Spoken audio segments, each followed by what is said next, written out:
बच्चों, एक दफ़ा की बात है। एक खूबसूरत से जंगल में बहुत सारे जानवर खुशी से रहा करते थे।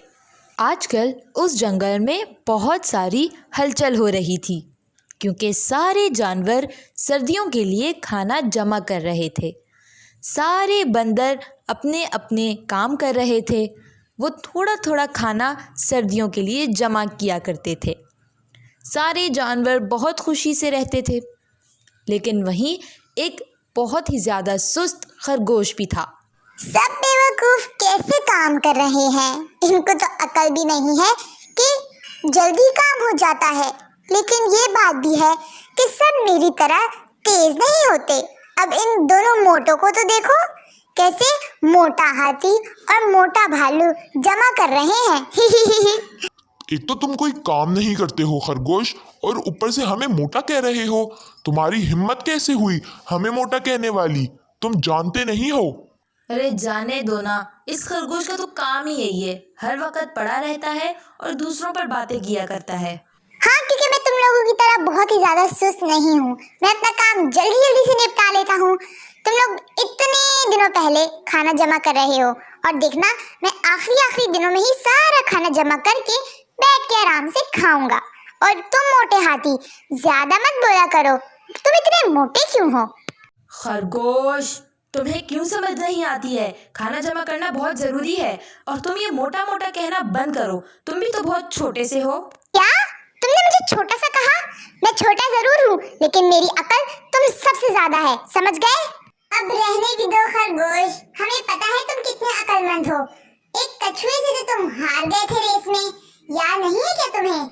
वो इसलिए क्योंकि मेरे साथ गलत हुआ था। मैं तो सो गया था और वो रेस जीत गया। बस बस, अब अपनी बेवकूफी हम पर न डालो। तुम इतने बेवकूफ थे कि तुम सो ही गए, या फिर ये कहें कि तुम्हें कुछ ज्यादा ही घमंड है कि तुम बहुत तेज हो। अरे भाइयों, तुम लोग इतना क्यों लड़ रहे हो? आखिर क्या बात है? हम तो ये कह रहे थे कि खरगोश कितना बेवकूफ है। ये तुमसे रेस में हार जो गया था। मेरे साथ गलत हुआ था, इसलिए मैं रेस से हार गया। अगर तुम लोग के अंदर इतनी अकड़ है तो चलो फिर से रेस करते हैं। हाँ तो ठीक है, वैसे भी रेस खेलने के लिए अकल की जरूरत होती है। तेज रफ्तार हो या ना हो, इससे कोई फर्क नहीं पड़ता है। ठीक है, अगर तुम लोग यही चाहते हो तो मैं भी तैयार हूँ। अब तो तुम तैयार ही रहना, क्योंकि इस बार मैं बिल्कुल तेजी से करूंगा काम। और हाँ, इस बार ये मत सोचना कि मैं फिर से सो जाऊंगा। तुमने पहले बहुत अकल कर ली ना, अब मेरी बारी है।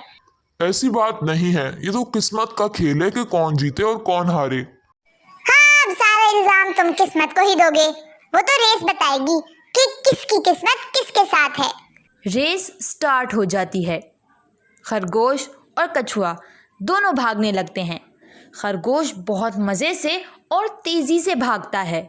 वो इतना जल्दी जा रहा होता है कि कछुआ बेचारा दूर रह जाता है, लेकिन फिर भी कछुआ भाग रहा होता है। खरगोश जानबूझकर पहाड़ियों वाले रास्ते चुनता है, जिसकी वजह से कछुए को बहुत तकलीफ़ होती है। वो चढ़ता है, फिर गिर जाता है, फिर चढ़ता है, फिर गिर जाता है। इस तरह उसको बहुत तकलीफ़ होती है। खरगोश तो जल्दी जल्दी पहाड़ियों से गुज़र जाता है, लेकिन बेचारा कछुआ वो पीछे रह जाता है। लेकिन फिर भी वो पूरी हिम्मत करके आखिर तक पहुंच जाता है। लेकिन खरगोश वहाँ पहले से मौजूद होता है। खरगोश ये रेस जीत जाता है। खरगोश बहुत खुश होता है। ये देखा देखा कौन अकलमंद है? देखा, मैं जीत गया। इसे कहते हैं अकलमंदी। तुम लोगों को क्या लगता था कि मैं रेस नहीं जीत सकता? अरे वो तो पिछली रेस में मैं सो गया था, लेकिन इस रेस में मैंने पूरी अकलमंदी की। अब बताओ क्या कहना चाहोगे? देखो खरगोश, ये कछुए के साथ बहुत ज्यादती हुई है। तुमने जानबूझ के पहाड़ियों वाले रास्ते चुने, क्योंकि कछुआ पहाड़ियों पर ज्यादा देर नहीं चल सकता। ये तो गलत बात है। चलो, अब जो होना था हो गया, उसे जीतने दो। जीत हार तो होती ही रहती है। नहीं नहीं, बंदर बिल्कुल ठीक कह रहा है। ये कछुए के साथ बहुत बुरा हुआ है। एक और रेस लगाते हैं, क्योंकि एक रेस खरगोश जीता और एक रेस कछुआ। तो अब रेस लगाते हैं, जो जीता वही आखिर में जीतेगा। वही सबसे ज़्यादा अक्लमंद और तेज़ होगा। बोलो मंजूर है? और हाँ, इस बार रास्ते हम पसंद करेंगे, तुम दोनों में से कोई भी नहीं। हाँ तो ठीक है, इसमें क्या, मैं थोड़ी डरता हूँ। आ जाओ मैदान में, मैं फिर भागने के लिए तैयार हूँ। इस बार जंगल के सारे जानवर ये रेस देखने के लिए आते हैं। रेस शुरू होती है। कछुआ और खरगोश दोनों बहुत ही पुरएतमाद होते हैं। बंदर गोली चलाकर रेस को शुरू करता है। खरगोश तेज़ी से भागता हुआ आगे आगे बढ़ रहा होता है। उसे तो कोई फिक्र ही नहीं होती है। वो भागते भागते आगे जाता है तो उसे एक नदी दिखती है। वो नदी को देखकर गुस्सा हो जाता है। अरे ये क्या, मुझे तो तैरना ही नहीं आता, अब मैं उस तरफ कैसे जाऊं? ये लोगों ने मेरे साथ अच्छा नहीं किया। खरगोश ये सब सोचकर गुस्सा हो रहा होता है, तभी वहाँ पे कछुआ आ जाता है। अरे मेरे भाई, तुम रुक क्यों गए हो? तुम भाग क्यों नहीं रहे हो? समझ गया, ये सामने नदी है, इसलिए तुम बिल्कुल फिक्र नहीं करो, मेरी पीठ पे बैठ जाओ, मैं तुम्हें नदी के पार कर दूंगा। नेक दिल कछुए ने खरगोश को अपनी पीठ पर बिठाया और मज़े से नदी पार करने लगा। जब वो लोग नदी पार कर रहे थे तभी खरगोश को एक ख्याल आया। देखो ये कछुआ कितना नेक दिल है, मैंने इसके लिए पहाड़ी वाले रास्ते चुने, इसने तो नदी वाला रास्ता चुना ही नहीं था, फिर भी ये मेरी मदद कर रहा है और मैंने हमेशा इसके लिए बुरा सोचा। मैं कितना गलत था, मुझे अपनी गलती का एहसास है।